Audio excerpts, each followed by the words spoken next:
Bonjour, bonjour à toutes et bonjour à tous, merci de me rejoindre.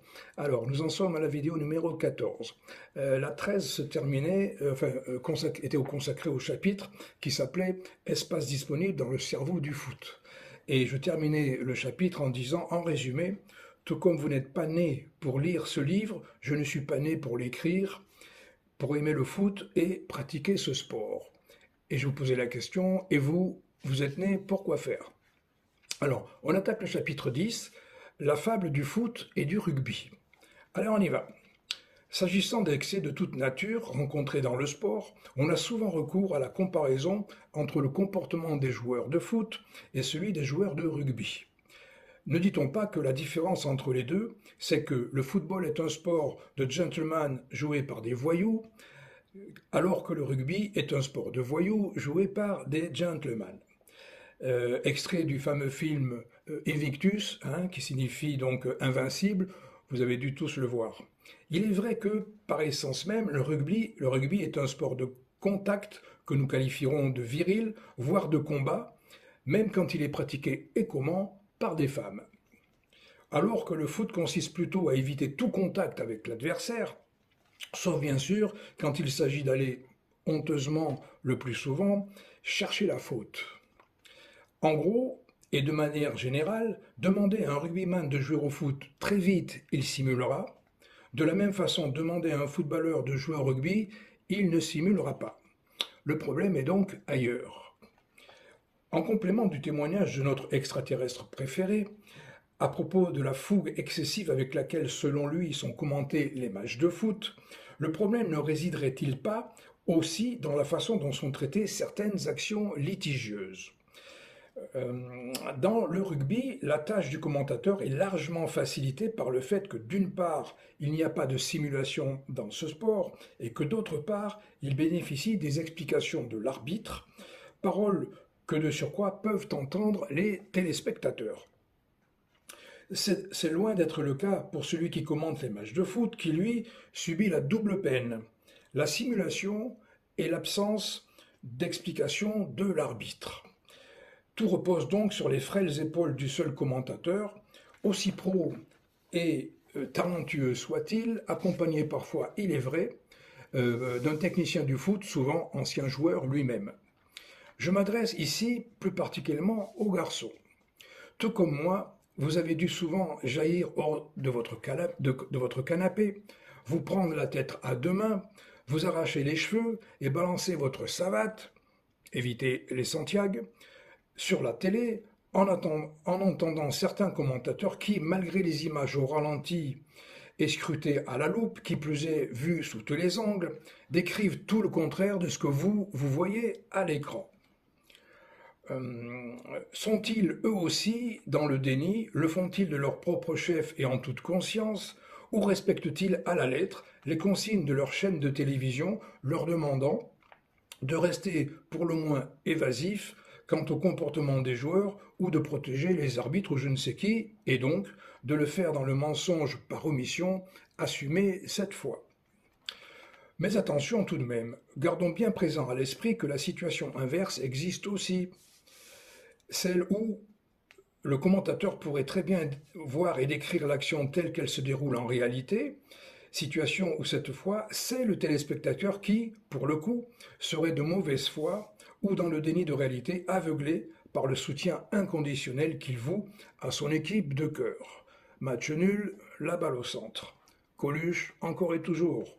Quoi qu'il en soit, dans le premier cas, il y a de la part des commentateurs une responsabilité importante qui vient aggraver encore la mauvaise image du foot professionnel en entendant le jour où, on peut toujours rêver, ces personnes comme nous tous, dans la vie en général, auront compris qu'avec le temps, va tout s'en va.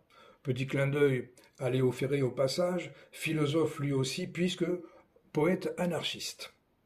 Avec le temps, disais-je, s'imposera à nous cette maxime, tu finiras par préférer les problèmes de la vérité aux problèmes du mensonge et de l'omission.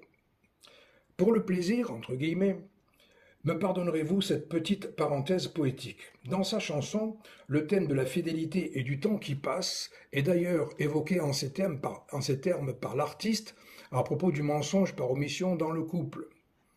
Avec le temps va, tout s'en va, l'autre qu'on adorait, qu'on cherchait sous la pluie, l'autre qu'on devinait au détour d'un regard, entre les mots, entre les lignes et sous le phare d'un serment maquillé qui s'en va faire sa nuit, avec le temps, tout s'évanouit.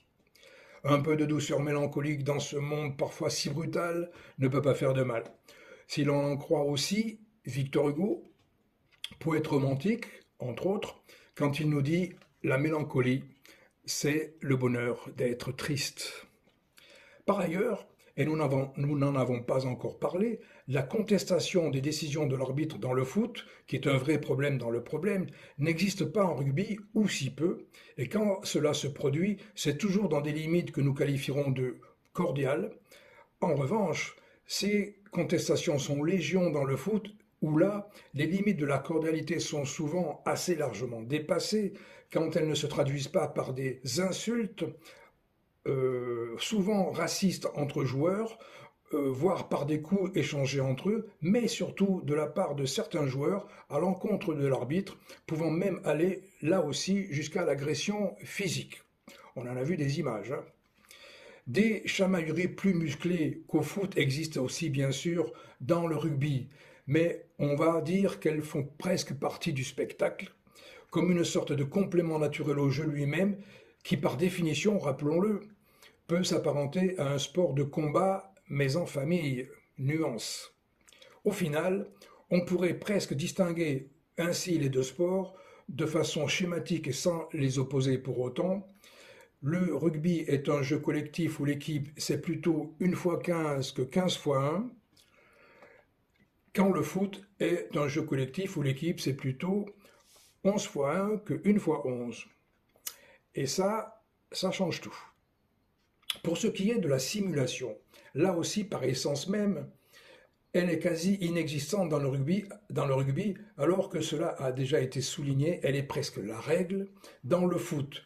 Bien des adeptes de ce sport considèrent que si la simulation n'est pas inscrite dans les règles de façon explicite, elle s'y trouve de façon implicite et fait donc partie intégrante du jeu, au même titre que la malice qui, selon eux, contiendrait l'idée de simulation, une sorte de pas vu pas pris, institutionnalisée en quelque sorte. Sauf que si la véritable malice, qui ne contient en rien l'idée de tricherie, reste une relative qualité en général, la simulation dans le sport, elle, est une véritable calamité.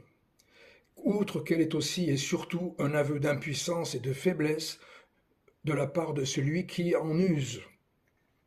Et si, sur le champ de bataille, à vaincre sans péril on triomphe sans gloire, comme l'affirme Pierre Corneille dans Le Cid, sur le terrain de foot, on triomphe aussi sans gloire à vaincre en truquant et en simulant, c'est-à-dire sans péril, puisqu'en effet, la simulation peut s'apparenter à un refus de jeu, tout comme en équitation, le cheval refuse l'obstacle.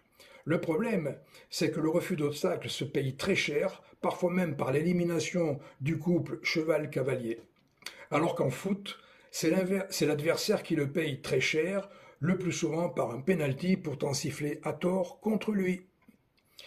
Autrement dit, contrairement à ce qui est véhiculé dans les esprits par ceux qui y ont intérêt, le bon joueur, qui fait gagner son équipe par la qualité de son jeu, mais aussi par le trucage et la simulation, reste un bon joueur, certes, deviendra peut-être même un très grand joueur, mais ne sera jamais un grand bonhomme. Quelle que soit sa célébrité, le degré d'idolâtrie de ses fans, le montant de sa fortune et sa participation à quelque œuvre caritative que ce soit. Rappelons toutefois qu'il n'est pas le seul responsable de ce faux échec, puisqu'en effet, le but recherché n'est pas d'être un grand bonhomme. Alors, tout va bien. Voilà, on est à la fin de cette vidéo. Je vous remercie de l'avoir suivi jusqu'au bout et je vais vous dire à la prochaine fois. Portez-vous bien. Encore une fois, merci. Salut. Ciao!